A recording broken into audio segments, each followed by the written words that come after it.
ఏదైతే India for sovereign services కానీ వారితో అగ్రిమెంట్ కానీ, అలాగే air navigation services airport authority of ఇండియాతో కానీ,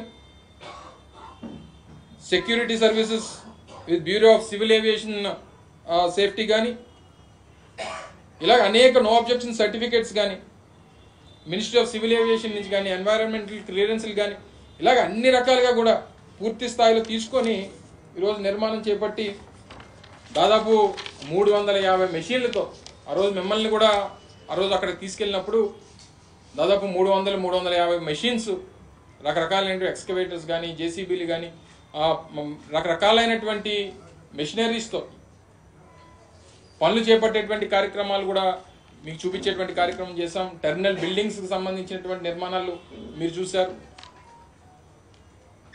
సో ఇది ఈ ప్రాంతానికి సంబంధించినటువంటి ప్రజలు, ఈ ప్రజల తాలూకు ఆకాంక్షలకు అనుగుణంగా చేపట్టినటువంటి ప్రాజెక్టులు. దాంతోపాటు మూలపేట పోర్టు, అలాగే తర్వాత ఫిషింగ్ హార్బర్లు కానీ, లేదా మెడికల్ కాలేజీలు కానీ. ఎప్పుడన్నా మీరు గతంలో 14 సంవత్సరాలు ముఖ్యమంత్రిగా ఉన్నప్పుడు మెడికల్ కాలేజీల నిర్మాణం కానీ, ఇంజనీరింగ్ కాలేజీల నిర్మాణం కానీ, పోర్టుల నిర్మాణం కానీ ఎప్పుడన్నా ఆలోచన చేశారా? అప్పుడు కూడా ఉమ్మడి ఆంధ్రప్రదేశ్లో ఈ ప్రాంతాలన్నీ ఈ రాష్ట్రంలోనే ఉండేవి కదా. లేదా రాష్ట్ర విభజన జరిగిన తర్వాత మొట్టమొదటిసారి మీకు అవకాశం ఇచ్చారు. అప్పుడన్నా పోర్టులు నిర్మాణం చేపట్టాలన్నటువంటి ఆలోచన ఆ రోజన్నా చేసి ఉండాలి కదా.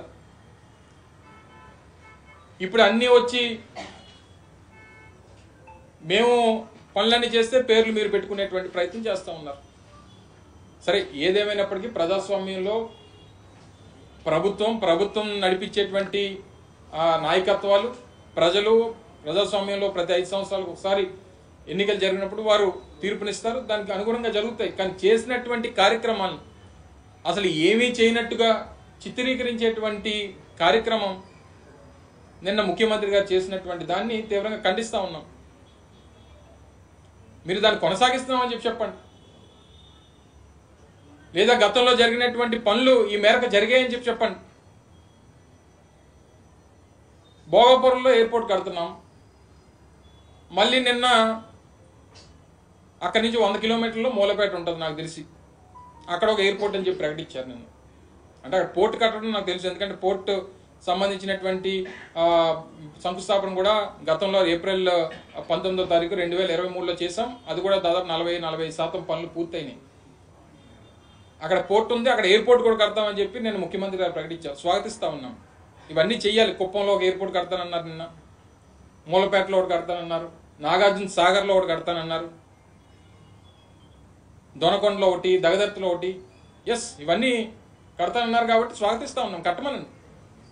ఇప్పుడు రానుటువంటి 5 సంవత్సరాల్లో ఏవి కడతారో, ఎన్ని కడతారో, కుప్పంలో ఎన్ని కడతారో, లేకపోతే ఇంకో దగ్గర ఎన్ని కడతారో అని చూస్తాం.